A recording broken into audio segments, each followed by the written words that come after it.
Bem-vindo, bem-vinda, amigo e amiga do Meio Campo. Eu mando um abraço para você que topa ficar um tempinho com a gente, batendo um papo. Eu me chamo Leandro Amin, estou ao lado do Leandro Stein, do Bruno Bonsante, do Felipe Lobo. Hoje em um dia especial, por uma ocasião especial, a gente vai falar de campeonato inglês, a gente em outros carnavais, em outras temporadas, inclusive pré-pandêmico. Era bom o tempo ali pré-pandêmico, a gente se encontrava no estúdio, faltava o Stein.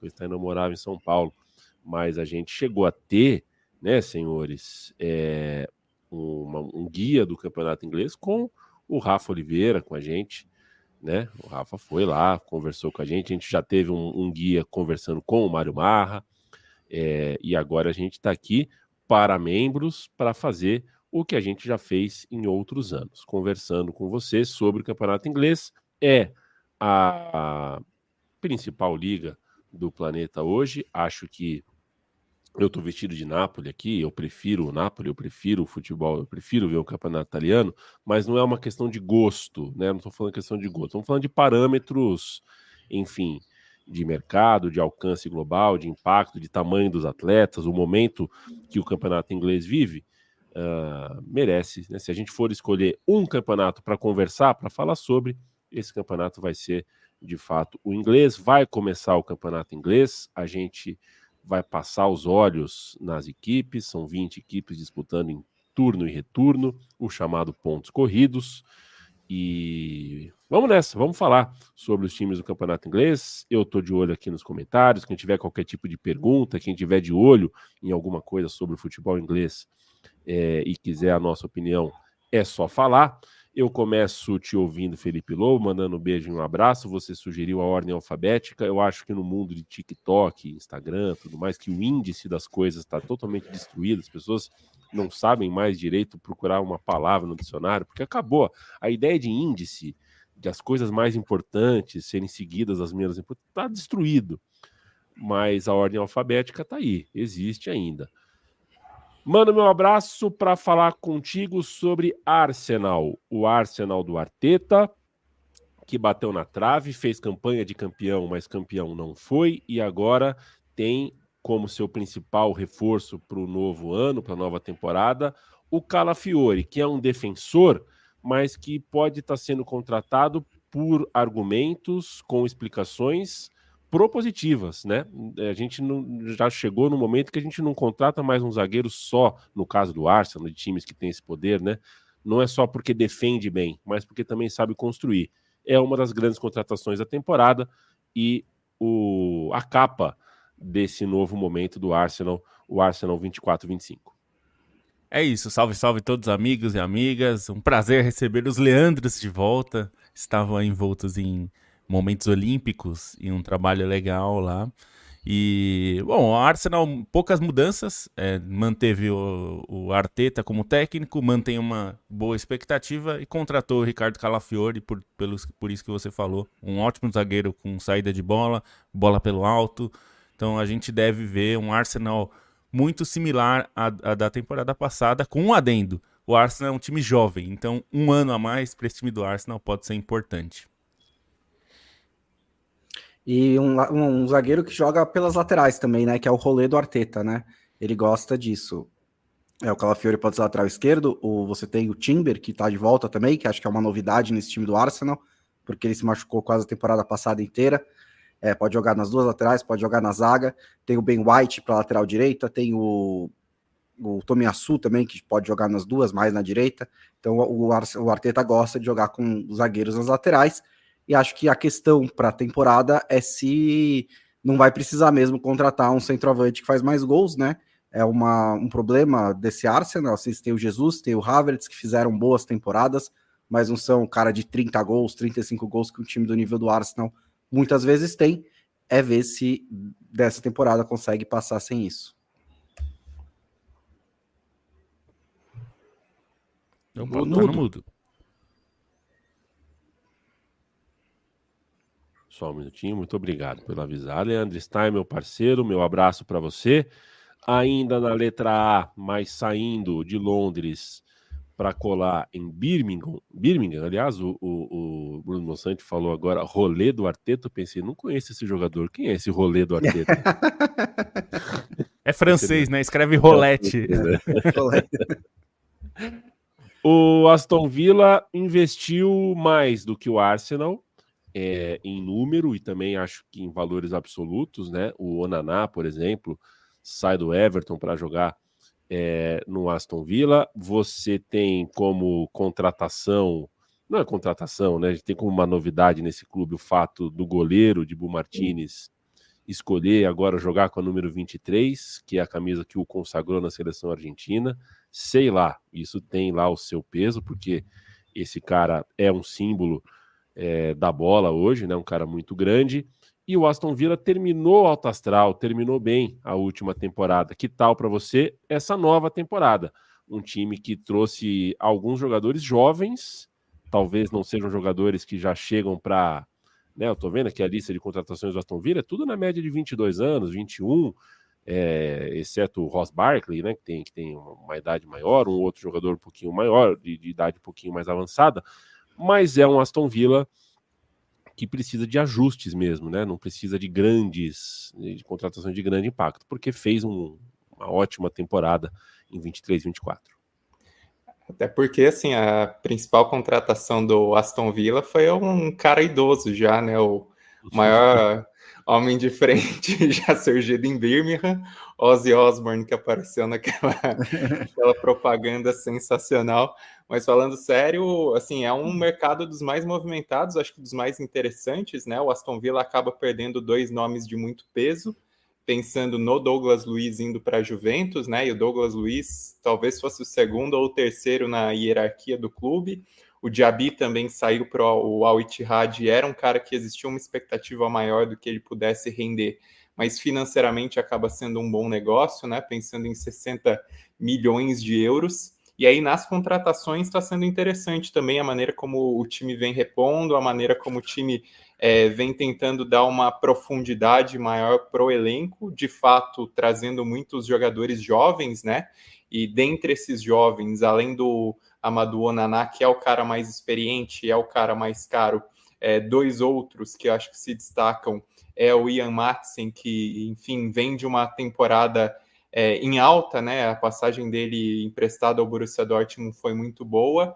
E o Ealing Júnior da Juventus, assim, fez boas partidas na Juventus, né? Às vezes entrava, colocava um tempero no time, é outro jogador que pode ser bastante interessante. Já entre os experientes chega o Ross Barkley, né? Que é um cara tarimbadíssimo, que estava no Luton, que tem uma carreira que talvez não progrediu da maneira como se esperava, mas pode ser um cara importante para o Unai Emery nesse tempero, pensando que o Aston Villa vai ter Champions League e vai ser um time mais visado, né? Vai ser um time com expectativas maiores a partir do que já vem fazendo nas últimas temporadas.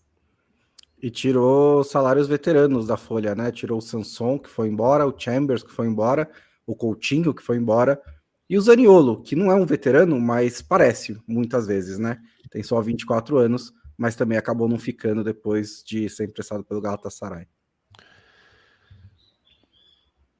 Felipe Lobo, o Bournemouth ficou em 12º lugar na última Premier League. Chega nessa temporada nova com Luiz Sinisterra, um desses sedutores, atacantes do futebol colombiano que está seduzindo o futebol de seleções. Jogador veloz, jogador que pode dar dinâmica para qualquer time do mundo hoje, e essa é a boa notícia para o Bournemouth, né? Assim como ter ficado em 12º, me parece uma posição bem razoável para um clube desse porte, dessa estrutura. Que tal para você o Bournemouth da temporada 24-25? O Bournemouth, bom, mantém o Iraola, um técnico que tem ideias bem interessantes, já tinha feito bons trabalhos, conseguiu aí manter o Bournemouth na primeira divisão. O Sinisterra estava emprestado, né? Fica em definitivo, que é uma boa notícia. É um jogador interessante para o time, né? Para manter.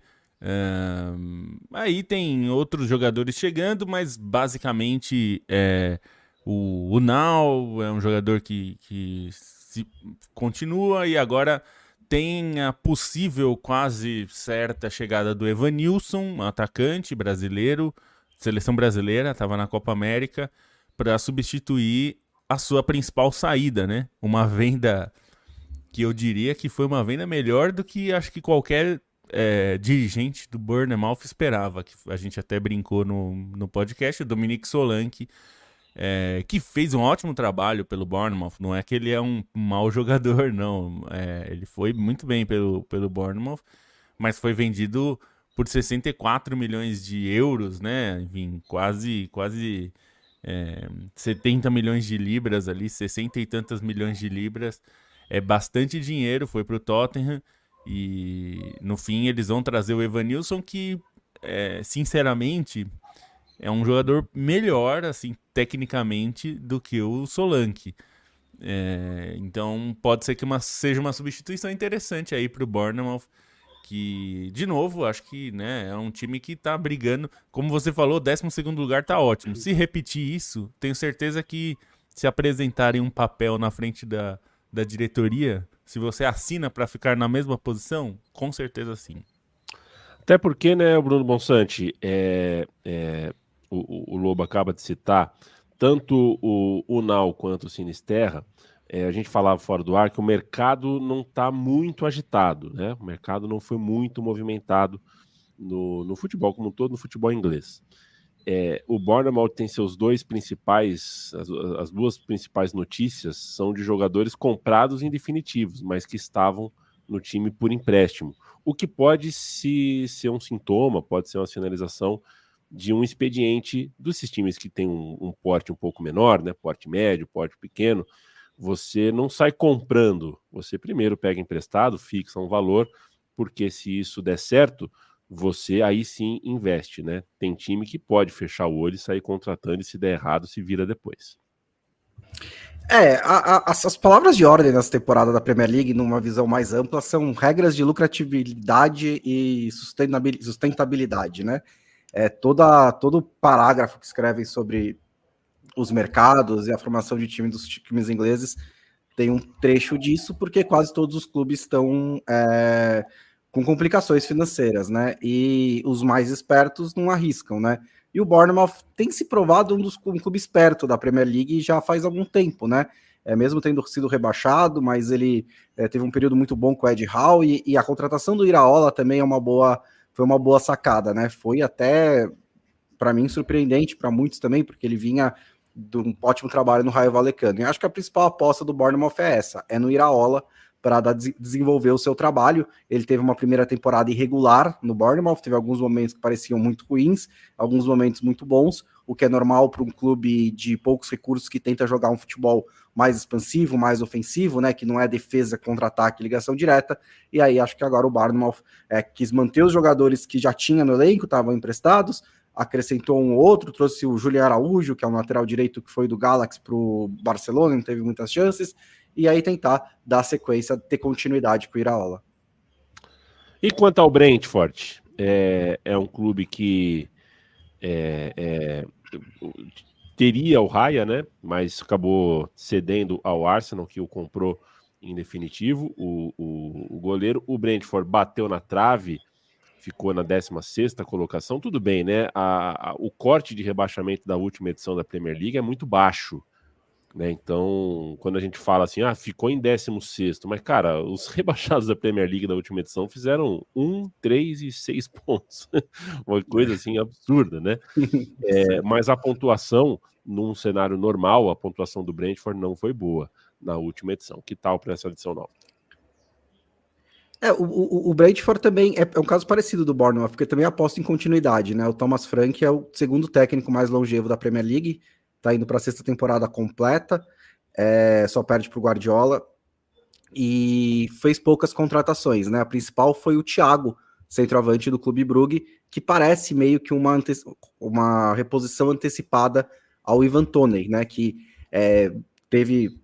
cumpriu suspensão na temporada passada por causa das coisas das apostas, voltou e está entrando no último ano do seu contrato e não parece disposto a renovar. Então, o Brentford meio que precisa vender o Toney nessas últimas 2 semanas para recuperar algum dinheiro ou convencê-lo a renovar. Mas já tem o Thiago, que infelizmente se machucou e provavelmente só volta lá para o fim do ano ou no começo de 2025. A outra contratação que o Brentford fez que é interessante é o Fábio Carvalho, né, que é um meia canhoto que surgiu da base do Fulham, surgiu muito bem, quando acho que disputou a segunda divisão pelo Fulham, e o Liverpool contratou e colocou na rotação ali. O Klopp usava de vez em quando, em várias posições, às vezes na ponta, às vezes pelo meio. Ele não teve tanto espaço no Liverpool, mas mostrou alguns bons momentos. É um jogador de potencial, acho que é uma boa contratação para o Brentford, que teve momentos em que estava brigando até por vagas europeias, né? Mas acho que essa última temporada deu meio que uma recompensada, começou a brigar pelo rebaixamento, onde parece ser um lugar mais natural para os recursos que o Brentford tenha, embora seja, também como o Bournemouth, um dos clubes espertos da Premier League.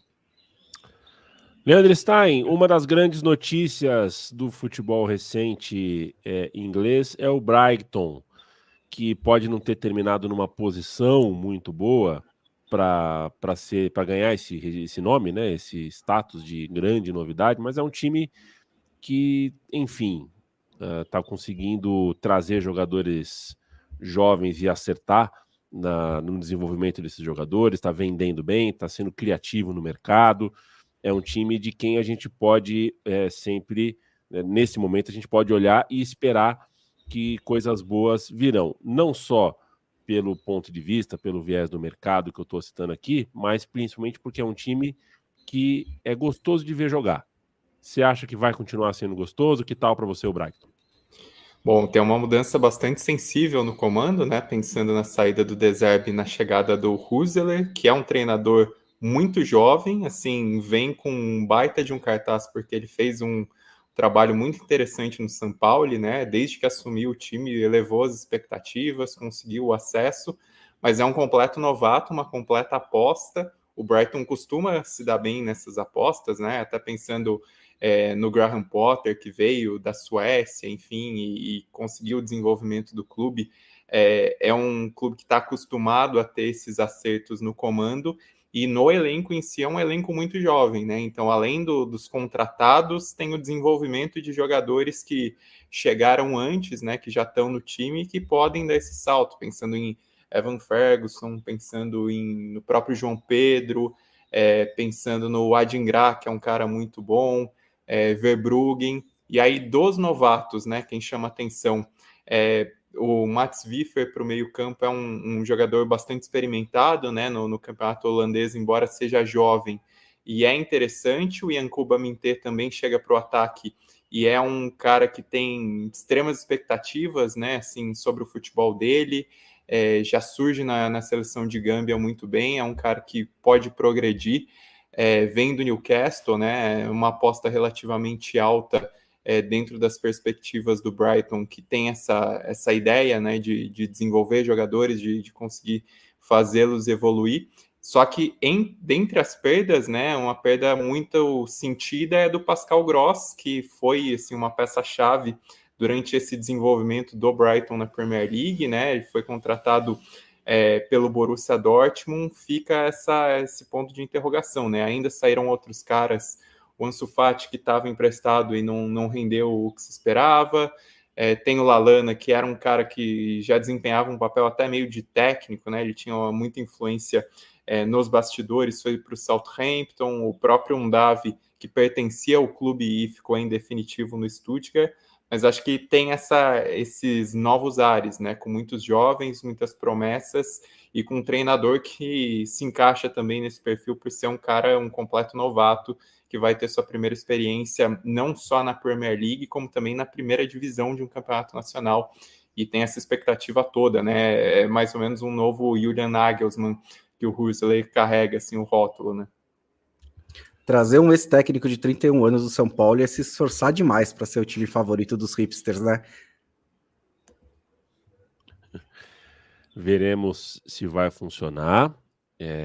Eu faço torcida para que sim, porque eu acho o Brighton muito simpático, inclusive em um país com cidades que são muito semelhantes entre si. Brighton tem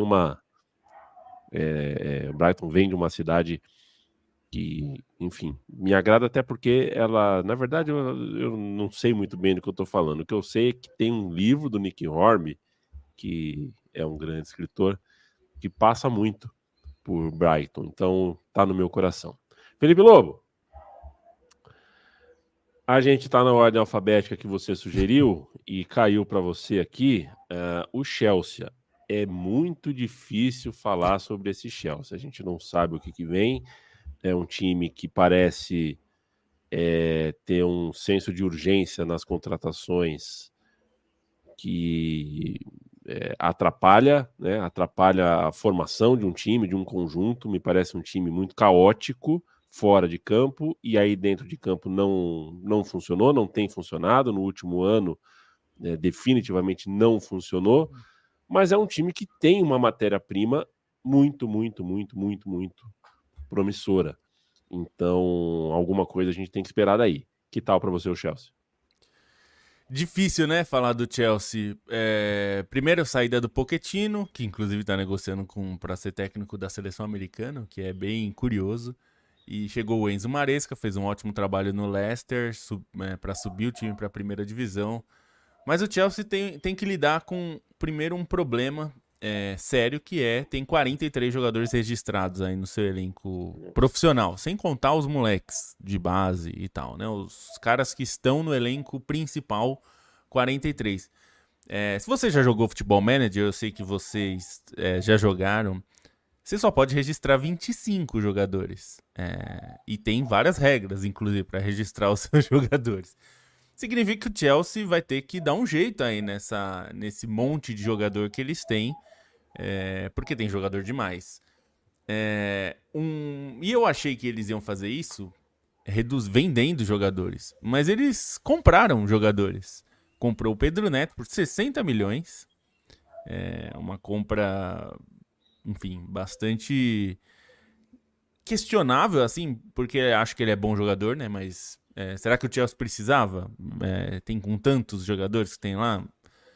E acho que esse é um dos problemas do Chelsea. Assim. Tem jogador demais e as contratações não é que são ruins, mas a questão é justamente se precisa, né? O Chelsea parece viver uma situação que é meio maluca, assim, né? E aí contratou o Delsbury Hall do Leicester, contratou o Jorgensen do Villarreal, enfim, contratou mais jogadores. E agora fica nessa situação que a gente não sabe exatamente como vai ficar. Contratou até um jogador, esse tipo de contratação eu até entendo, que é do Marco Gil, eu não sei como é que pronuncia, porque ele o catalão, veio do Barcelona, com 6 milhões de euros. Mas o problema é que o Chelsea vai precisar enxugar esse elenco, e o problema do time já foi a falta de coesão, né, do elenco, e inclusive virou um problema maior com o Enzo Fernandes fazendo piadinha racista. Não contribui muito, essa questão meio que já foi resolvida, mas enfim. O Enzo Maresca vai ter bastante trabalho para colocar esse time para jogar, porque só jogam 11 e tem que escolher quem registrar. Eu acho difícil que o Chelsea consiga reduzir o seu elenco de maneira significativa até o fim da janela, e acho que vai ter jogador aí, é bem possível que tenha jogador parado no Chelsea, inclusive fora da inscrição, tendo que jogar pelo time sub-21 ou time B, e aí vira um problema, porque talvez o Chelsea tenha que fazer uma liquidação nos últimos dias de janela, né? Então se torna um problema de gasto excessivo, e você vai ter que vender barato porque você precisa vender, né? Então eu acho que esse Chelsea é um dos times que mais deixa dúvidas, porque é difícil saber quem desses jogadores será aproveitado, quem desses jogadores estará em campo, quem que o Enzo Maresca vai conseguir aproveitar e colocar em campo para jogar, porque o time hoje é difícil de medir, né? Muito jogador que está parado. Tem jogador da temporada passada contratado que não jogou ainda, né? O Romeu Lavia é um que se machucou, foi um alvo de disputa ali com o Liverpool e acabou se machucando e não jogou, então é uma dúvida grande, né? O Chelsea é uma gestão caótica, como você falou. A gente vai ter que ver o que acontece. Bruno Monsante, que tal o Crystal Oi. Palace de John Textor? É um clube que chega para a nova temporada com investimentos modestos, principalmente se a gente está falando depois do Chelsea, né? Mas parte de um bom lugar. Me parece que a temporada do Crystal Palace última foi melhor do que é falado sobre. Me pareceu um time que tem o seu... Faz sentido que esse time mexa pouco na base do seu elenco. O Crystal Palace é um clube pequeno, né, de Londres, e que durante muitos anos se contentou em permanecer na primeira divisão, né? Tá na sua maior sequência na elite inglesa. Se não me engano, indo para o 12º, 13º ano seguido.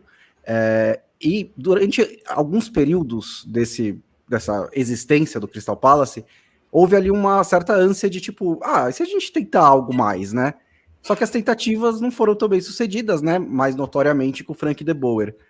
Parece que eles encontraram isso com o Oliver Glasner, né? Que é um cara que chegou no meio da temporada e conseguiu dar um pico de rendimento para o Crystal Palace, principalmente na reta final, com um time que fez muito gol em casa, né? Principalmente nos jogos do Selhurst Park. O Crystal Palace fez muito gols, ganhou do Manchester United, fez um final de campanha fantástico. Então, o que mais dá esperança para o Crystal Palace nesse momento é a continuidade do trabalho do Oliver Glasner. O problema é que vendeu o Olise, né? Que é um dos melhores jogadores, era um dos melhores jogadores desse time, uma das peças jovens que era meio que a espinha dorsal do time, junto com o Eze, junto com o Guerri, que são outros dois jogadores que ainda estão meio que atraídos por outros clubes, né? O Guerri pode muito bem ir para o Newcastle, né? Até meio que a expectativa é que ele seja vendido para o Newcastle, e aí o Glasner vai perder algumas peças muito importantes para a próxima temporada.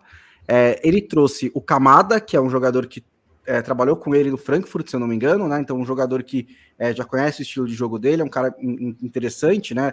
Pelo que fez no Frankfurt, e acho que vem da Lazio também, né? Teve uma passagem por lá. Trouxe o Shad Riad, que é um zagueiro do Betis, e o Ismail Assar, que tem experiência de Inglaterra, né? Pelo Watford, se destacou bastante pelo Watford e pode também ajudar nessa reposição ao Olise, né, que jogava de meia, jogava às vezes de ponta. Então foram contratações que eu achei interessantes.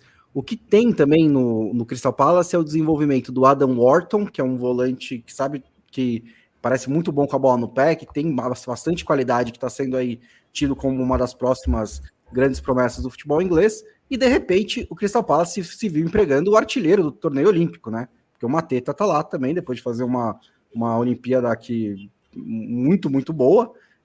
E é um clube que tem meio que uma crônica falta de gols. Então, talvez se o Mateta conseguir manter essa sequência, né, que vem do torneio olímpico, o desenvolvimento do Orto, as novas contratações, o desenvolvimento do Glasner, do trabalho do Glasner, pode continuar na boa toada que estava no final da última Premier League. Eu vou falar com o Leandro Stein sobre o Everton, outro time que não consegue fazer grandes investimentos, um time que, apesar de todos os problemas, até dedução de pontos recente, se mantém na elite, mas sei lá, né, o Stein, a pergunta que eu te faço para você falar do Everton é se a sensação é de mais uma vez competir contra a Degola ou se vai ser uma temporada em que o torcedor do Everton deve imaginar que consegue respirar um pouquinho melhor. Tenho minhas dúvidas se vai conseguir respirar, porque isso é uma situação muito crítica, né, em relação à estabilidade financeira do clube, em relação à própria estrutura, né, com a aproximação com a 777 que não deu certo, enfim, com todos os embrólios da gestão, o que é a mudança para o novo estádio, né? Então, é um período incerto do Everton que a manutenção à Premier League ela é muito importante por si, exatamente por garantir, né, as benesses que a Premier League tem em relação a direitos de TV, a visibilidade, a acordos comerciais. e vai, assim, a tendência é que continue sendo um time bastante pragmático, né? Porque segue com o Shandaish à frente, né? Um treinador que, enfim, sabe fazer esse feijão com arroz da Premier League, esse futebol mais direto, mais funcional da Premier League, né? Com toda a história que ele tinha no Burnley. Tem algumas contratações que eu acho que são interessantes, né? Jogadores jovens que podem se valorizar, e aí 3 nomes que chegam. Um é o Jake O'Brien, que é um zagueiro que vinha mostrando serviço no Lyon, né? Chega como a principal contratação. O Iliman Ndiaye, que é um atacante muito talentoso, que tinha ido bem na Championship e não correspondeu tanto no Olympique de Marseille, e agora volta à Inglaterra e é um cara talentoso, pode jogar em diferentes posições. E o Jasper Lindstrom, né, que estava no Napoli, chega por empréstimo e é um cara também sabidamente com capacidade técnica, mas que não foi bem na temporada ruim do Napoli. Pode ajudar o Everton. Por outro lado, saem nomes importantes, né, especialmente o Amadou Onana, mas que gera um dinheiro que é importante, né, até para essas contratações por quase 60 milhões de euros. É um valor alto para ajudar na reconstrução do Everton, né, para trazer mais peças, para tornar o elenco mais diverso. O Ben Godfrey também saiu para a Atalanta, alguns jogadores que ficaram sem contrato que acabam aliviando a folha de pagamentos, como André Gomes, como o Dele Alli, mas no fim das contas é um time que vem por isso, né, vem pela sobrevivência e vem esperando uma nova era que o novo estádio consiga proporcionar. Mas por enquanto é manter os pés no chão, porque o Everton já teve esperanças em outras temporadas quando não correspondeu, e os últimos anos têm sido bem mais duros, né? O Everton sente falta de quando o jeito de zoar o Everton era dizer que o 7º lugar era a Everton Cup, né? Porque o Everton sempre terminava em 7º lugar. Hein? Agora a Everton Cup é escapar desesperadamente do rebaixamento, porque cair tem consequências catastróficas. O Everton ainda tem o risco de sofrer mais uma punição nessa temporada, tem mais uma acusação que ele vai ter que responder, e o sinal de um time muito mal administrado é que a venda do Onana foi boa, mas ainda assim, né, foi só 20 milhões de euros de lucro em 2 anos, o que não é muito, né? Quando você compra um jogador desse para um clube como o Everton, você imagina lucrar mais, mas era absolutamente necessário vender esse tipo de jogador. A última nota sobre o Everton é que é a temporada final do Goodson Park, né? A despedida do Goodson Park, a última temporada no estádio do Everton, antes deles se mudarem para o novo estádio, que também ajudou a pressionar essas contas e deixar o Everton nessa situação financeira, mas pelo menos vai ter uma casa nova na próxima temporada. E lembrando que você falou do Crystal Palace e do John Textor, pode ser o Everton do John Textor. O John Textor está negociando para ser o dono do Everton, ele precisa sair do Crystal Palace antes de assumir o Everton, mas isso pode acontecer. Só vale deixar claro também que o John Textor é investidor do Crystal Palace, mas ele não comanda o Crystal Palace, né? A administração do Crystal Palace é do Steve Parish, que é o sócio do Textor, que lida com o dia a dia, que toma as principais decisões e tudo mais. Ele não é nem majoritário, né, no Crystal Palace. Mas ele teria que se livrar, né? Acho que são 40%, acho que ele tem Eu imagino que ele teria que se livrar, né? Ia ser um pouco estranho se ele não tivesse. Pelas regras ele precisa se livrar e ele ainda não conseguiu, né? Então... Sim. Bom, se for bem baratinho, eu até compro, tipo uns R$50, assim.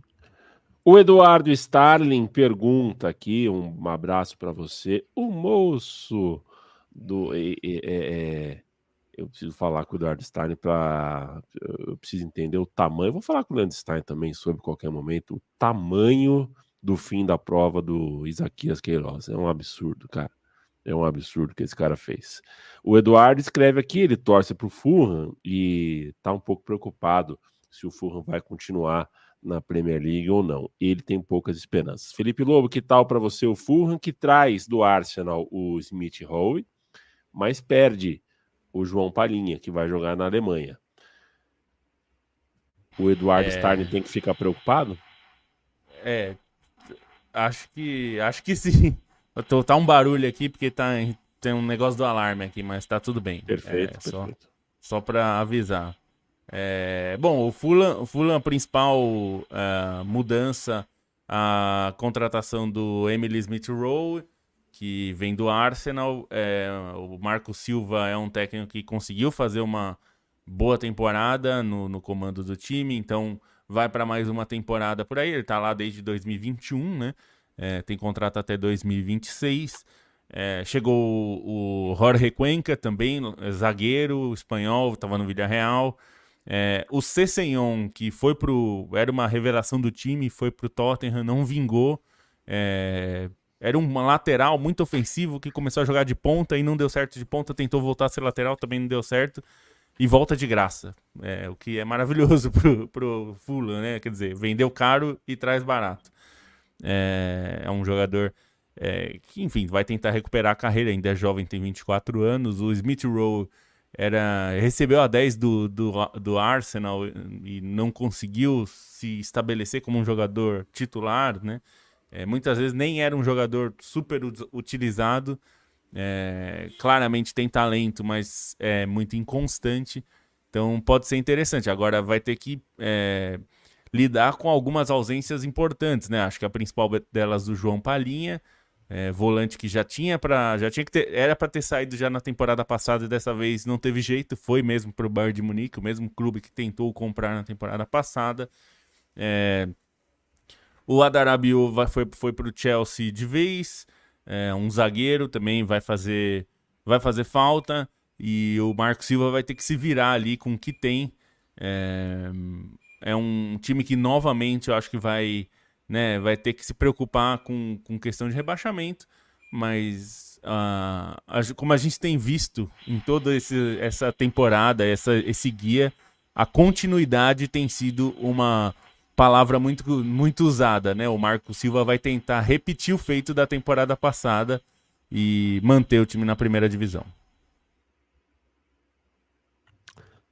Este é um podcast, uma conversa, uma live, uma chamada aqui especial para a gente conversar sobre futebol inglês. A gente já está na letra F, vai começar o campeonato inglês, vai começar a temporada da bola em toda a Europa. Foi um bom verão, né, Bruno Monsanto? Fez calor. Foi um bom verão. Fez calor. Dizem lá na Inglaterra que esse ano foi bom porque o verão caiu num domingo. Não deu Pior que é verdade, viu? Não, eu viajei, né? Eu tava na Itália e teve uns dias muito quentes. E aí eu comecei a olhar, quanto que tá os outros países, né? Aí você colocava Paris, 28 graus. Não sei o que, 26 graus. Aí eu colocava Liverpool, 17. Enquanto tava tipo 38 em Roma. Que tal o Ipswich Town, Bruno Monsanto? É um dos times que vem da segunda divisão, né? Que chega à elite, que conseguiu acesso na última temporada. O futebol inglês tem uma questão com os times que sobem, porque o futebol inglês está muito rico e os mecanismos para você fazer com que seja competitivo o rebaixamento e a volta, ou o acesso de um time que faz tempo que não está lá em cima, eu não sei exatamente qual é a solução, mas eu sei que é difícil de resolver, e não é à toa que a gente tem visto nos últimos anos a maioria dos times que chegam na Premier League tem dificuldade de permanecer. Vai ser o caso do Ipswich, não vai? Que tal para você o mercado que esse time fez? Enfim. Hoje em dia é praticamente impossível os clubes que sobem não começarem a temporada como favoritos ao rebaixamento, né? Com raríssimas exceções, né? Principalmente porque muitos deles aprenderam lições de clubes recentes, como o Fulham, do nosso amigo Eduardo Starling, e estão apostando mais na continuidade do elenco de segunda divisão, com uma ou outra adição, e na continuidade do trabalho do técnico, que é o que o Ipswich faz também. E acho que acerta, né? Porque tem um técnico que está sendo tido como um dos próximos grandes técnicos ingleses, né? O Kieran McKenna, que está fazendo um trabalho muito bom mesmo, 2 promoções seguidas. O problema é que a pirâmide do futebol inglês é cruel quando chega na Premier League, né? Você vem de 2 anos de embriaguez, porque o Ipswich ganhava vários jogos, brigou para subir, conseguiu subir, e agora chega numa Premier League em que a realidade é completamente diferente. Se ganhar 8 jogos na temporada, em 38, talvez seja muito, sabe? Consiga escapar do rebaixamento com mais alguns empates. 8 não, vai, 10. Mas é uma situação bem diferente do que o time vinha nos últimos anos e não tem muita solução. O Ipswich manteve boa parte da sua base, né? Ainda é um time parecido com o anterior, conseguiu manter o McKenna primeiro, que foi uma boa decisão, o McKenna que chegou a estar especulado no Chelsea, teve também outros interesses, ele renovou o contrato e fica pelo menos mais uma temporada, e contratou o Omari Hutchinson, que também estava emprestado na temporada passada e foi um dos principais jogadores do time, que era do Chelsea, foi uma das poucas vendas do Chelsea, e ainda trouxe mais alguns jogadores interessantes, como o zagueiro Jacob Greaves, do Hull City, o atacante Liam Delap, que teve base do Manchester City, e o lateral Ben Johnson, que é um cara que surgiu bem no West Ham, não teve tantas oportunidades, porque a lateral direito do West Ham foi muito bem em Seul, concorrida. né? Foi bem em E Seul. também foi muito bem em Seul. Foi a primeira verdade, coisa que eu pensei também. ele tem uma carreira longa aí entre atletismo e futebol, e ele vem para a lateral direita do Ipswich.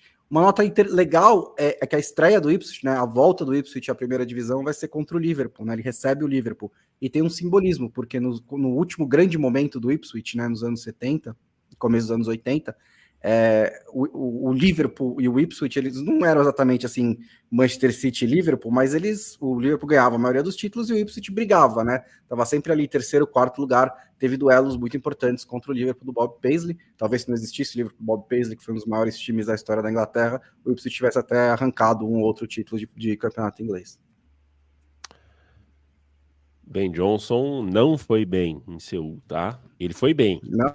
mas ele não estava puro. Mas esse é um tema longo, hein? O tema do doping versus antidoping no esporte olímpico é um tema bastante longo. Sei que o Ben Johnson perdeu as medalhas.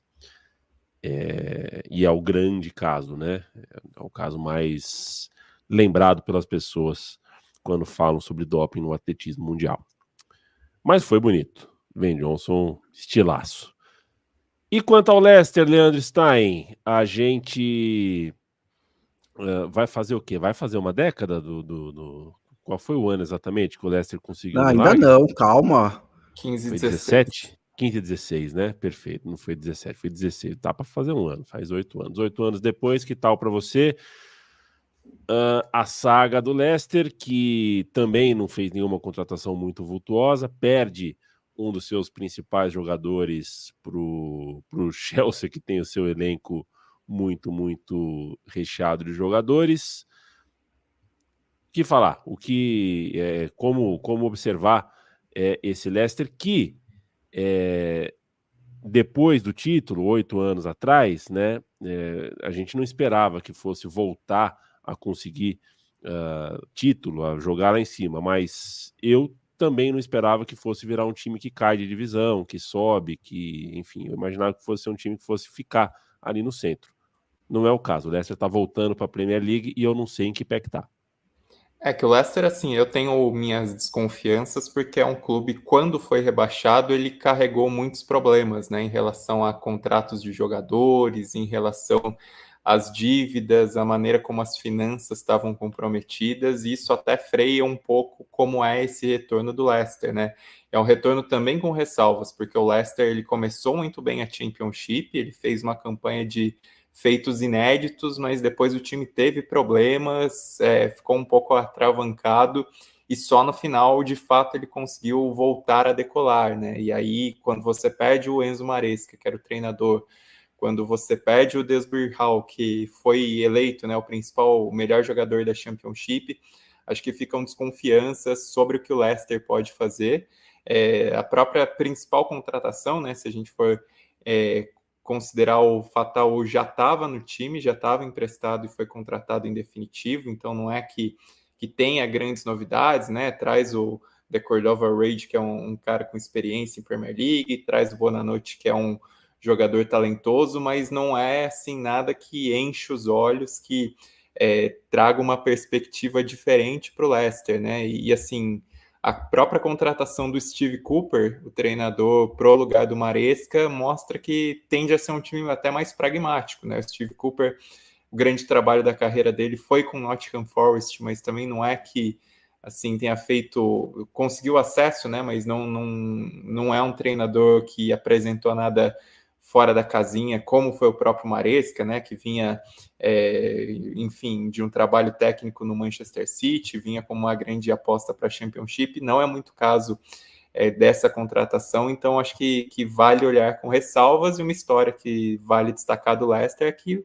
capitão do time e autor de gols fundamentais nessa campanha do acesso é o Jamie Vardy, né, que é o remanescente da conquista da Premier League. O Albrighton ainda estava no elenco, mas acabou ficando sem contrato e deixou o time.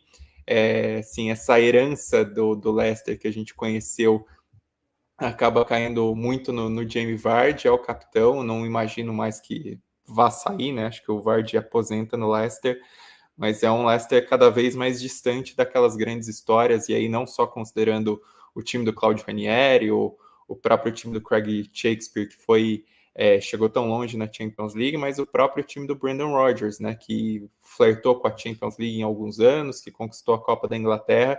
Já é um Leicester bem diferente, que também é um time que, assim, se conseguir a permanência para ter um pouco mais de estabilidade nas finanças, vai ser importante, mas não é um time que volta apostando grande para a gente ver de novo na parte de cima da tabela. Bruno Bonsante, seguindo a ordem alfabética, depois do Leicester vem quem? Vem o Liverpool. Você vai ao show do Paul McCartney em outubro? Eu vou, né? Eu fiz um compromisso, eu não posso fazer nada. Eu assumi um compromisso em 2011, que eu ia em todo o show do Paul McCartney que eu puder. Aí ele continua fazendo. Eu achei que ele já ia estar aposentado nessa altura, né? Mas... Cada vez mais caro, cada vez mais caro. Cara, tá caro, hein? Vai cada vez mais caro, pois é. Mas depois dos últimos 2 ou 3 que eu não fui, eu também prometi pra mim que o próximo eu iria. Então eu te pago um cachorro-quente, tá bom? Você vai na Muito pista, bem. né? Porque você é da turma do gargarejo. Eu tenho meus probleminhas de lombar. Eu não consigo mais ver show em pé, então eu vou de cadeirinha. Tudo bem. A gente se encontra depois do show e toma uma. Ou anda, não sei que você vai. Talvez você vá um mês antes, já fique na fila, faz Não faço. Não. Tá bom. Bom, tal o Liverpool, por favor? Eu posso passar muito rapidamente pelo mercado do Liverpool. Pronto. Foi isso. O Liverpool não contratou ninguém até agora, né? Para falar um pouquinho mais sério, assim, o Arne Slot resolveu, ao chegar no Liverpool, dar uma olhada em todos os jogadores antes de começar a tomar as decisões em relação ao mercado. Então, teve que esperar todo mundo chegar, né? Porque tinha um cara que estava na Euro, aí tinha outro que estava na Olimpíada, aí um que estava na Copa América, e aí teve que... os caras foram chegando a conta-gotas e ele foi avaliando o elenco. Parece que agora tá começando a ir atrás dos caras, levou um não do Zubimendi, que é um primeiro volante, que o Liverpool tá tentando desde a temporada passada, né? Tentou o Lavia, não conseguiu, tentou o Caicedo, não conseguiu, aí trouxe o Endo para ser meio que um band-aid enquanto consegue contratar outros. Tem o Bajcetic, né, que tá voltando de lesão, que pode ser também um jogador interessante para desenvolver para essa posição, mas esse parece ser o foco do Liverpool. Eu também acho que precisa de um zagueiro, porque saiu o Joel Matip e o quarto zagueiro do Liverpool agora é só o Quansah. Mas assim, a grande história, né, do Liverpool é que tem um técnico novo. E aí eu acho que não tem muito... Em outros momentos com o Klopp, independente do que o Liverpool fazia na pré-temporada, começava a temporada, eu pensava, bom, o Klopp vai colocar o Liverpool num nível alto e talvez brigue pelo título.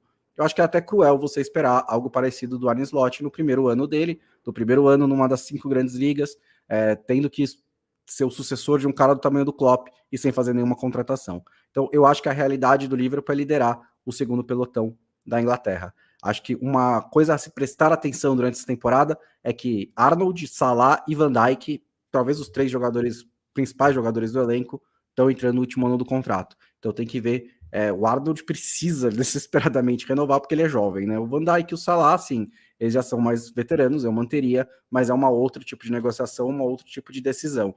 Mas são 3 jogadores muito importantes, mas tirando isso, é um Liverpool que já passou por processos de renovação, né? O Klopp deixou para o Arne Slot já um time renovado. No ataque, você tem agora Luiz Dias, Nunes, Jota, Gakpo, Salah. O Gakpo vem de uma boa Euro, então talvez dê um passo à frente. No meio campo você já tem o Szoboszlai, o McAllister, além de uma garotada ali que também surge bem, né? O Elliott, Curtis Jones, o Endo que eu já mencionei. Então você tem já uma renovação, a defesa que não está tão renovada assim, mas já é um time diferente aos principais times do Klopp. Agora é ver o que o Arne Slot consegue fazer com ele.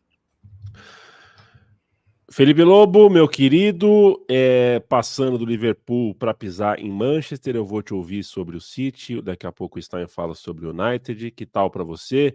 Tem uma expectativa de ver o Savinho aparecendo mais em campo? Olha, o Savinho fazendo, de repente, pode ser até do lado esquerdo, mas ele fazendo do lado direito o que o Doku faz do lado esquerdo, puxa, eu gosto do Savinho, viu, cara?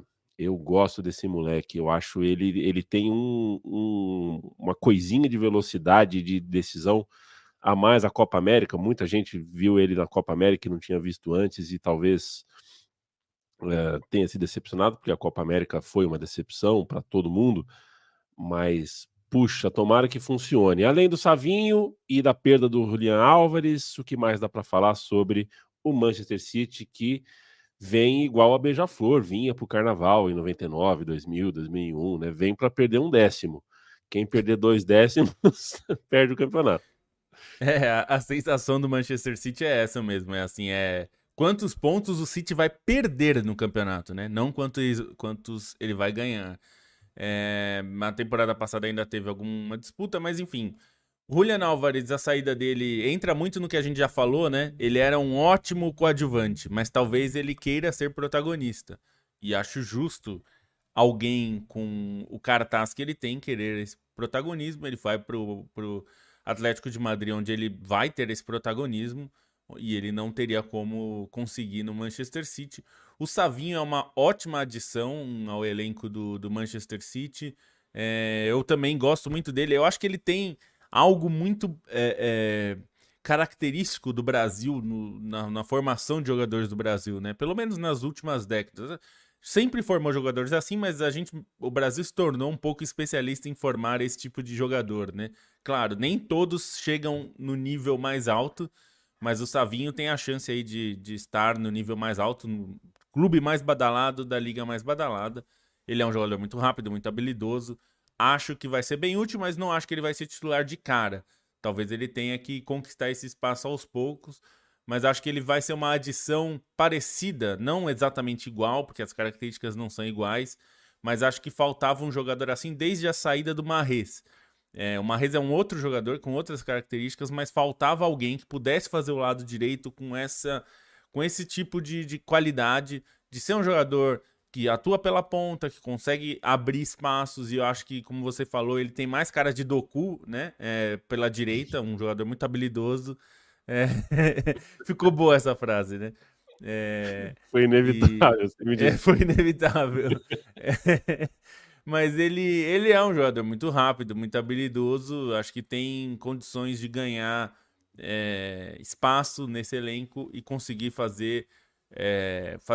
traçar o seu caminho aí no Manchester City. Também acho que o Pep Guardiola continua, mas há uma expectativa que essa seja a última temporada dele, porque o contrato acaba em 2025. Então, a ver se essa será a última temporada do Guardiola. Se for, ele certamente vai tentar terminar da melhor forma possível, com um título. E acho que tá com cada vez mais cara de que é mesmo a última temporada. O Guardiola nunca ficou tantos anos num clube, nem no Barcelona. Ele ficou tantos anos. Então, vai ser... Mas certamente é o time que não mudou muito, mas nem precisava mudar muito, né? Acho que não tem meio termo com o City, né? Ou é um colapso como o que permitiu o título do Liverpool, você ganha do City por nocaute, porque se você mantém o City perto da ponta, né, ali brigando ao alcance, uma hora os caras vão arrancar, uma hora o Guardiola encontra o time e passa por cima de todo mundo, né? Foi assim que aconteceu em quase todos os campeonatos que o Guardiola ganhou, exceto os que ele arrancou desde o começo e ganhou na 30ª rodada. Quanto às mais de 100 denúncias de fraude econômica... Talvez chegue à decisão nessa temporada. A expectativa é que chegue. Já faz 1 ano e meio que tá nessa, mas a expectativa é que chegue nessa temporada. Perfeito. Eu vou me levantar aqui, Bruno Monsanto, só um minutinho, deixa eu te mostrar aqui, ó. Não sei se você acha legal essa cadeira aqui. Gostou da minha cadeira? Gostei, bela cadeira. Não sei se é a mais confortável, né, para ficar tipo 10 horas no computador, mas... Mas é que eu vou esperar sentado. Tá. Então, essa é a cadeira na qual eu vou ficar esperando sentado que o Manchester City seja punido por alguma coisa. Se for, vamos ver se o Pep Guardiola cumpre a promessa de que disputa 2ª e 3ª divisão com o Manchester City. E quanto ao Manchester United, Leandro Stein, porque essa é a água parada do mundo, viu? Do mundo do futebol já há algum tempo, e não é nem que a água está parada. O Manchester City investe, mas o resultado parece eu pintando um quadro. Eu ponho tinta, o quadro continua a mesma coisa sempre. O que o Manchester United precisa fazer para que volte a ser um time com uma cara, com um jeito, né? A gente pode até passar um pano para um time que vai nas Copas, beleza, fez lá o que tinha que fazer, conseguiu alguma coisa, mas ainda não é o Manchester United que corresponde ao tamanho do investimento. Você olha a lista de investimento para a nova temporada, é jogador de 50 milhões, de 65 milhões, de 35 milhões. Que tal o Manchester United para essa nova temporada? Acho que se você me perguntasse qual o remédio para a cura do câncer ou qual a fórmula para a vida eterna, seria mais fácil de responder do que uma solução para o Manchester United, porque assim, além de tudo isso, né, além desse histórico de barata tonta, de enfim, investir e não saber para onde anda, essa temporada é uma incógnita ainda maior, né, porque vem de uma campanha muito ruim, vem assim, basicamente o que salvou a temporada foi a Copa da Inglaterra e olhe lá, e aí o Erik ten Hag muito provavelmente não ia ficar, mas o time não conseguiu nem ser competente para achar um novo técnico, né, e ele acaba ficando mais por falta de opção confiável do que exatamente por ele ser confiável, né, então é um time muito difícil de prever. Eu acho que é até mais difícil de prever o Manchester United do que o Chelsea, porque o Chelsea, ainda que contrate aos montes, enfim, é um projeto de um prazo mais longo, né? O Manchester United acho que tem esse imediatismo maior, embora tenha uma estrutura teoricamente melhor até do que a do Chelsea nesse momento para tentar render, mas é muito difícil dizer que vai render mesmo, né? E aí você olha para o mercado de transferências, ele não foge muito do padrão do Erik ten Hag, que é contratar ex-jogadores de confiança, né? E aí o De Ligt e o Mazraoui chegam nesse sentido. Trouxe também o Leny Yoro para a defesa, que é uma grande aposta, um jogador jovem. Trouxe também o Zirkzee, que vem de uma temporada estupenda, né? Com o Bolonha, e é um cara jovem também que pode agregar nessa rotação. Tem outros caras que, assim, a gente olha no elenco e a gente sabe que eles podem render mais, né, em relação ao que eles vinham produzindo no Manchester United. O próprio Højlund, que teve bons momentos na temporada, o Rashford, que é um cara talentoso, mas que oscilou bastante na última campanha, o Mainu, que é um grande talento que pode se firmar, o próprio Garnacho. Então fica essa dúvida, né, do que o Manchester United de fato pode entregar com um treinador que tem muito cartaz, né, mas não tem necessariamente entregado aquilo que se esperava. E aí, olhando para as saídas, né, não é que o time sofreu grandes perdas, até saíram, por exemplo, o Varane, que é um cara sofreu de ótimas nome. perdas, né? Então, foram perdas que no fim das contas ajudaram a aliviar a folha de pagamentos, né? Se a gente pensar que o Varane não rendeu nada no Manchester United e alivia a folha de pagamentos, o próprio Martial. Então, não é que o Manchester United, assim, o elenco está melhor do que na temporada passada, se a gente considerar essas contratações, mas é uma grande incógnita até por clima, até por, enfim, como é que vai ser a relação do Erik ten Hag, porque na temporada passada ele também teve muitos atritos internos, né? Então fica um pouco de dúvida e é o campo que vai acabar respondendo. Ao que o Manchester United se agarra é ao carimbo de sob nova direção do Jim Ratcliffe, né? Que assumiu o departamento de futebol do Manchester United. É que assim, eu gostei do mercado do Manchester United, mas em todos esses anos de Sísifo do Manchester United, eu também gostei de outros reforços também. A questão é se o Manchester United vai deixar de ser um cemitério de jogadores. Se todos os jogadores continuarem indo para o Manchester United sem conseguir se desenvolver, sem conseguir atingir o máximo do seu desempenho, não importa se está contratando bem ou está contratando mal, e é isso que a gente vai ter que descobrir. A gente tem ainda mais 6 clubes e já estão batendo 1 hora de conversa, mas a gente não vai. Ninguém tem culpa de ter ter sido fundado com a letra S, com a letra R. A gente não vai deixar de falar devidamente desses times. Então, pedimos um pouquinho de paciência, vamos estourar um pouquinho do tempo calculado aí, mas vamos falar dos times. Newcastle agora, Felipe Lobo, que tal para você?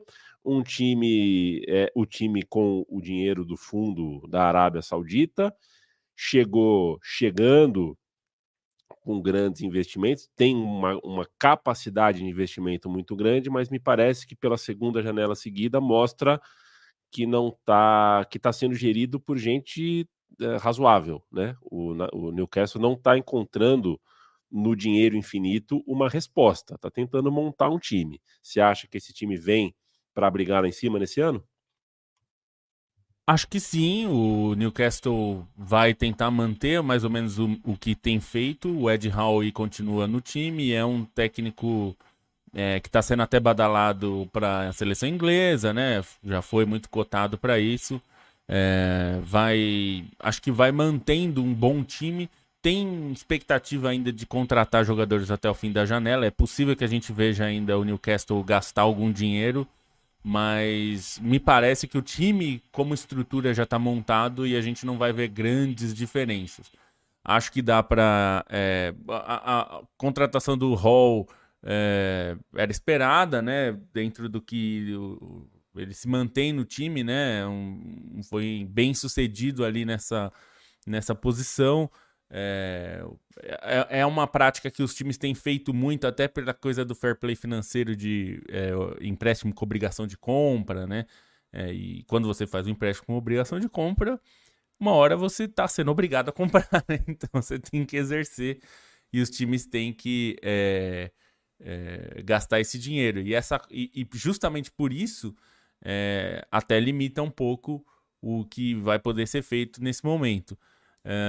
Mas eu acho que o time do Newcastle já é um bom time, né? Acho que nenhuma das perdas, nenhum dos jogadores que saiu é uma perda muito, muito grande. O Matt Ritchie foi um jogador importante ao longo da sua carreira pro Newcastle, mas não é um jogador fundamental para o Newcastle continuar na sua trajetória, né? Inclusive, eu acho que é uma substituição até natural, é um jogador já veterano, ele deixa a equipe, já deixava a equipe ao longo da temporada, não é uma surpresa que ele saia, então acho que as contratações do time são muito mais entre esses empréstimos que você tem a obrigação de compra e reposições ali que não são não é nenhuma contratação de peso, mas são jogadores que vão ganhando corpo, né? Então acho que o William Osula do Sheffield, que chega, o Lloyd Kelly do Bournemouth também chega, esse chega até sem pagamento de transferência, o Odysseas, enfim, são jogadores, nenhum deles vai vender milhões de camisas antes de jogar, mas eu acho que tem a ver com essa gestão um pouco mais pé no chão, até porque o Newcastle sempre soube, desde que foi vendido para a Arábia Saudita, que tem um dinheiro infinito, né? Tem o Shit-O-Matic lá dos jogos de futebol, mas eles sabem também que o olho sempre foi grande ali para o que eles iam fazer. E agora, como a Premier League tem sido uma liga cada vez mais com controle financeiro, a gente não deve ver o Newcastle gastando 100 milhões de libras em um jogador, como se especulou lá no começo dessa gestão saudita. Nottingham Forest, Bruno Bonsante. Então, eu tenho uma certa dificuldade de entender clubes que são punidos por problemas financeiros, perdem pontos e aí, alguns meses depois soltam 40 milhões no Elliot Anderson, sabe? Que é um bom jogador, assim, nada contra, tem promessa, jovem e tal, mas não parece que as coisas estão combinando, né? Assim, fazer um investimento desse tamanho. Assim, eu também achei que era caro demais o Gibbs White, ele acabou se tornando um dos melhores jogadores do time, então vai saber, mas essa é a principal contratação do Nottingham Forest até agora.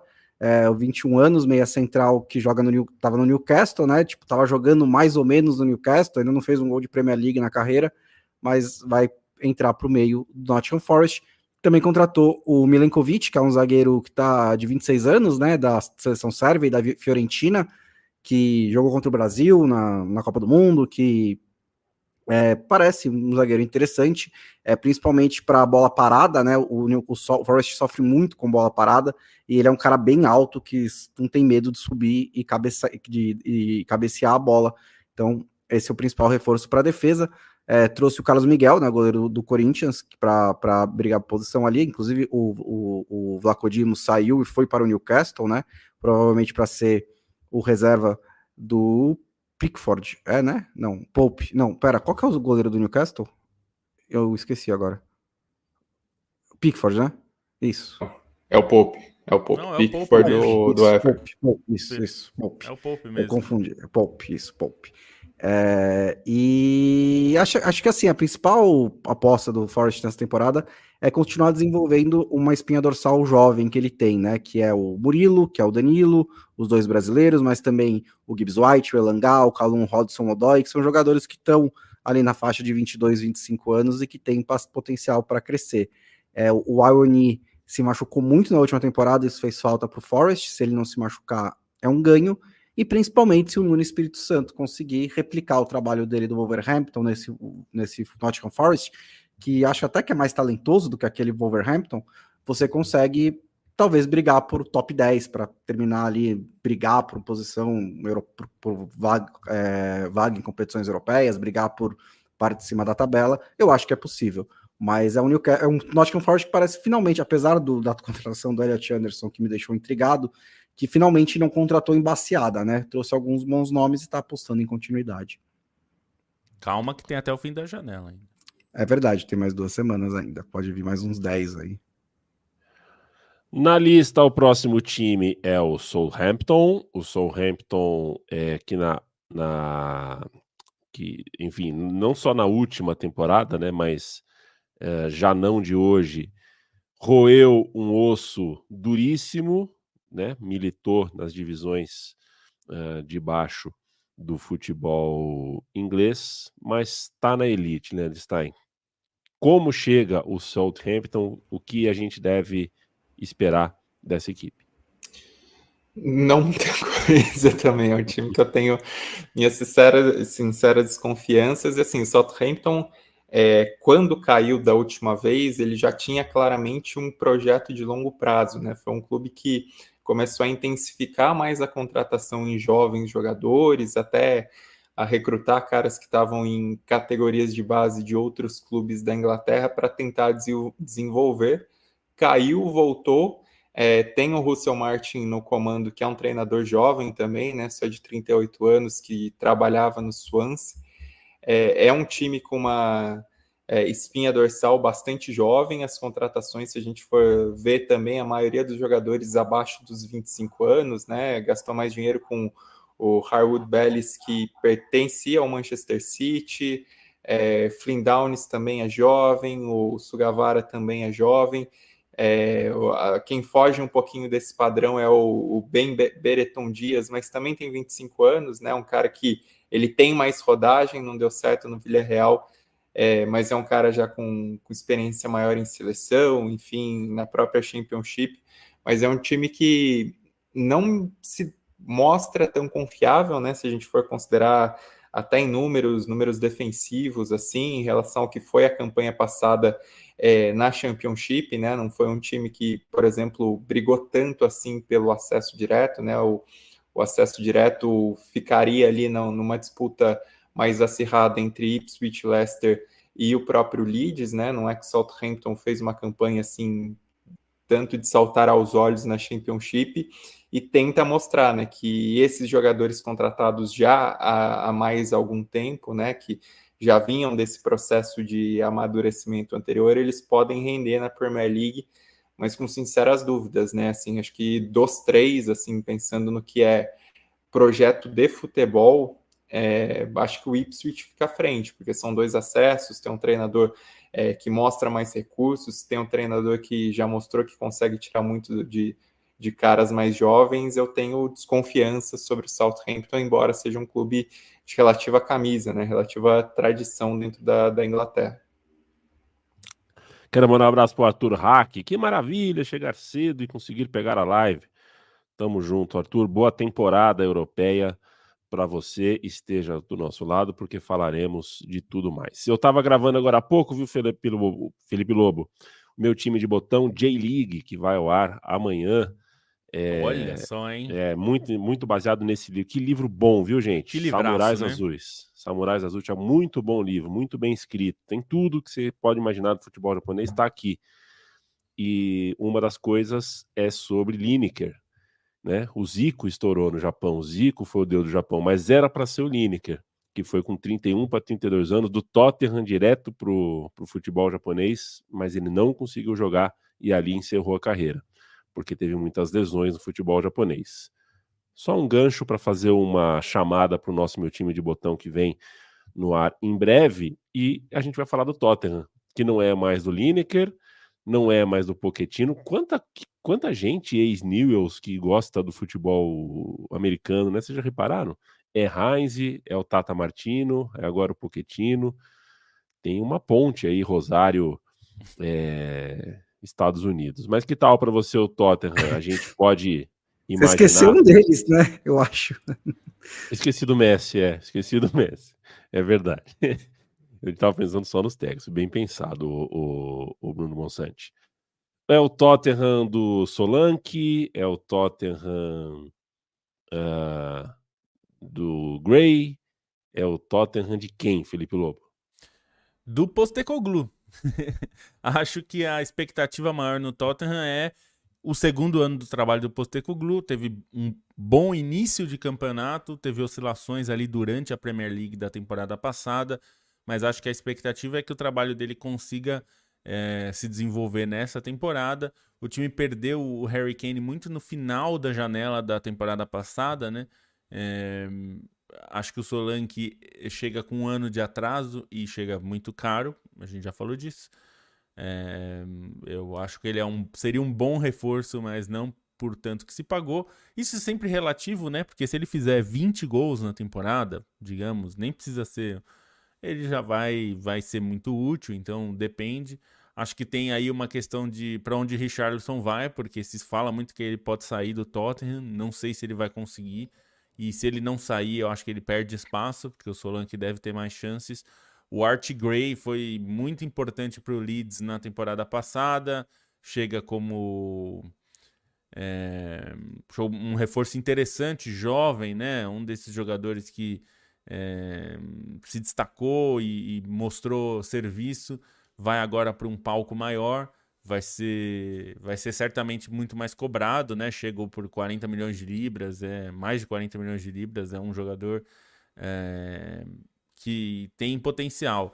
E a contratação acho que mais cara de Tottenham, no sentido de que foi buscar um jogador acessível e que tem potencial, que é o Lucas Bergvall, chega do Garden, da Suécia, é um jogador de 18 anos ainda, é uma promessa do futebol sueco, chega com expectativas, ele é um jogador meio campista e é muito bem falado, é um desses jogadores que muita gente vai buscar no Futebol Manager, porque estava acessível e agora não estará mais, né? Na próxima edição do Futebol Manager já vai ser difícil contratá-lo.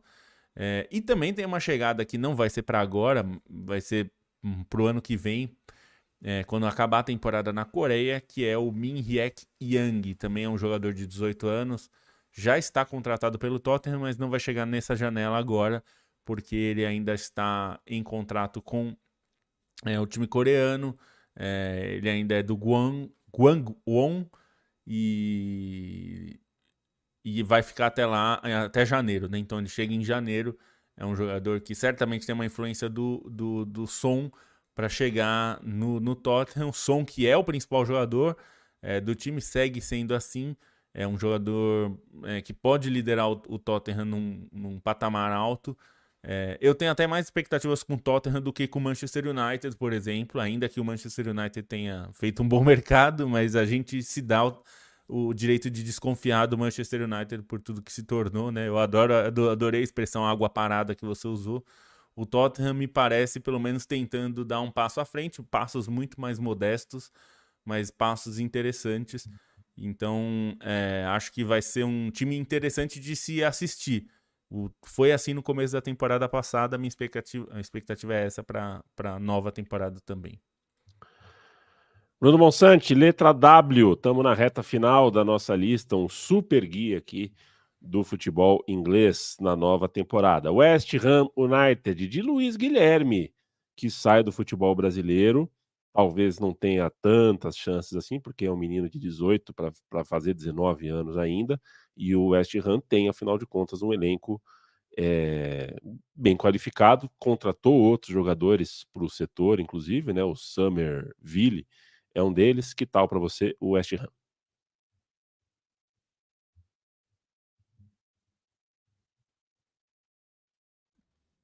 Eu não tô ouvindo aqui. Eu parei de ouvir o Bonsa. Tá mudo, Bons. O Bonsa não tá. Pior que ele não tá mudo. Foi um. Não tá mudo, eu acho que é. Alô? Agora sim. Foi. O Peteleco foi bem audível. Eu tinha mutado o microfone sem querer. Então você não me cortou de maneira rude quando eu comecei a falar sobre o Tottenham, foi porque você não estava me ouvindo mesmo, né? Sim, exatamente. Não, só o que eu ia dizer é que por vias muito tortas o Tottenham voltou ao que era no começo do trabalho do Pochettino, né? Um time jovem, promissor, legal de ver, todo mundo gosta, e demorou um pouquinho para chegar lá, né? Passou pelo Mourinho, passou por Nuno Espírito Santo, mas acho que voltou. E o West Ham agora está começando uma nova era, né? Assim, é curioso fazer um paralelo do West Ham com o Aston Villa, né? Porque eles têm praticamente o mesmo uniforme, mas o Aston Villa é o time que o West Ham quer ser, né? Que é o que dá para ser quando você é um time da estrutura do West Ham, que está ali brigando por competições europeias, eventualmente chegando numa Champions League. E com o David Moyes não passou tão longe assim disso, né? Teve momentos em que bateu bem nessa trave, ganhou um título da Conference League, mas o problema é que fez isso de uma maneira que não empolgava tanto. E agora tem o Lopetegui para tentar um estilo de jogo diferente. E aí, mas vale lembrar que dos treinadores espanhóis da escola da posse de bola, o Lopetegui é o mais chato deles. É o que mais gosta de uma posse de bola devagar, bem segura. Não é um time que é menos Guardiola, né? Mais um tic-tac, aquele tic-tac mais chatinho. Então não sei se vai ser tão empolgante assim para o West Ham. Mas o mercado do West Ham me agrada bastante, né? Não só o Luiz Guilherme, mas trouxe também o Somerville do Leeds, né? Que também é um ponta de bastante potencial, e trouxe caras tarimbados, e trouxe aproveitando oportunidades, né? Como, por exemplo, o Todibo, que é um bom zagueiro, um zagueiro muito bom que estava na mira da Juventus, conseguiu atravessar. Trouxe o Guido Rodrigues, saindo do Betis depois do fim do seu contrato. Também um jogador muito experiente, que traz bastante força no meio campo, né? Que o West Ham perdeu com a saída do Declan Rice para o Arsenal. Trouxe o Edson Alvarez, trouxe o Ward-Prowse para tentar cobrir ali, mas agora tenta o Guido Rodrigues, que é um jogador bem pronto. E o Füllkrug está no West Ham, é a tentativa número 893 do West Ham de ter um centroavante que faz gol. O último centroavante que fez 15 gols numa temporada pelo West Ham é o Carlton Cole, lá em 2010, 2011, 2009, 2010, quando o West Ham estava na segunda divisão ainda. Desde então, o melhor que o West Ham conseguiu de centroavantes foi o Michael Antonio, que ainda não era um centroavante, foi transformado do centroavante e chegou a 14 gols, e agora vai tentar com o Füllkrug, que tem 31 anos, né? Teve a temporada da sua carreira, ajudando o Dortmund a chegar à final da Champions League, e também foi uma contratação de destaque. E o West Ham caiu na história dos jogadores ingleses superfaturados também, né? Porque 50 milhões de euros pelo Kilman me parece um pouquinho demais, embora ele seja um bom jogador. Para a gente passar a régua, sobrou o Wolverhampton, o Leandro Stein. Como chega o Wolverhampton? O Wolverhampton que ficou em 14º lugar na última edição, me parece compatível com o tamanho do elenco, o tamanho do time. Algum sinal de melhora, de piora, que tal? Bom, acho que assim, o 14º lugar do Wolverhampton foi melhor do que as expectativas, né? Quando a gente fez o guia, enfim, colocava o Wolverhampton como um time candidato ao rebaixamento, até por problemas internos, por ser um clube, às vezes, né, até meio de aluguel, assim, em relação a Jorge Mendes, em relação aos empresários, mas foi uma equipe que se mostrou competitiva, mesmo tendo o elenco abaixo da maioria, conseguiu complicar principalmente para os grandes, né, assim, o Wolverhampton fez muitos jogos competitivos contra times pesados. Essa intertemporada, né, se a gente for olhar o mercado de transferências, tem duas perdas muito significativas, que são o Pedro Neto e o próprio Kilman, que concordo com o Bonsa que não é tudo isso, mas são dois jogadores que renderam 107 milhões de euros, né? E assim, é um valor excelente para o clube, não reinveste tanto assim, né? O clube continua, as apostas que fez no mercado de transferência são jogadores de menos nome, são jogadores mais baratos, né? São mais apostas como vem se mantendo. O jogador mais caro é o Rodrigo Gomes do Braga, um meia de 20 anos que custa 15 milhões de euros, mas o que tem de arma o Wolverhampton é a continuidade, né? A continuidade do Gary O'Neill, que já vinha de um bom trabalho no Bournemouth, né? Ele não ficou por conta de uma questão de aposta no Iraola, mas tinha feito um trabalho bom, e no Wolverhampton ele ajuda a superar as expectativas, e alguns nomes no elenco que chamam a atenção, em especial dois brasileiros, né? Se a gente pensar que o Matheus Cunha vem de uma boa temporada, teve bons momentos na temporada passada, se valorizou, e o próprio João Gomes, que se saiu em baixa da Copa América no Wolverhampton, ele foi, assim, ele fez uma temporada excelente, né? Ele foi, acho que dá para colocar ele talvez num top 10 de meio-campistas da temporada passada da Premier League, que ele foi muito bem, e ainda tem outros recursos do time, né? Se pensar no Wang, enfim, o Wolverhampton pode ser competitivo se conseguir manter esse ritmo da temporada passada, embora a gente olhe para elenco, para mercado de transferências e seja um candidato a rebaixamento no papel. O campo na temporada passada disse outra coisa e bem mais animadora do que era a perspectiva do Wolverhampton no início de campeonato. Senhoras e senhores, este foi o Guia do Meio-Campo com análise dos 20 times do futebol inglês. Agora é esperar a bola rolar. Felipe Lobo, beijo para você. Um beijo, e acho que a grande pergunta devia ter um site já. O Manchester City vai ser campeão inglês de novo? E provavelmente vai. A aposta mais certa é essa, mas veremos. Amanhã começa já com Fulham e Manchester United na sexta-feira à noite. Vamos ver como vai ser a temporada, né? Vai ser interessante de assistir de qualquer forma. Então, um grande abraço, e amanhã tem a edição regular do podcast, para você que está nos vendo ao vivo. Se você está ouvindo isso na sexta, é porque você ainda não é membro do podcast Meio Campo. Você deveria ser, porque aí você teria visto isso na quinta-feira e não na sexta. Então, fica aí a sugestão. Seja membro, apoie aqui o podcast Meio Campo, porque é importante. Um abraço. Na KTO, com certeza, tem já a cotação para o Manchester City ser campeão. Beijo, Mundo Bonsante. Deve estar 1.2. Eu dividi todos os clubes em patamares, né? Então, para mim, na briga pelo título tá o City e o Arsenal. Numa segundo pelotão que vai brigar por Champions League, Liverpool, Tottenham, Manchester United, Aston Villa e Newcastle. Não necessariamente nessa ordem, mas acho que mais ou menos nessa ordem.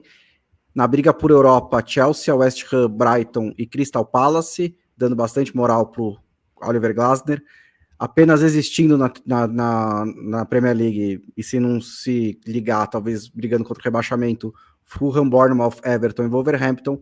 E na briga mesmo contra o rebaixamento, Forest, Brentford, Ipswich, Leicester e Southampton. Quando eu fazia o guia do site antigo, eu botava posição por posição, mas eu não me aprofundei tanto assim dessa vez, então eu coloquei em degraus. Até amanhã.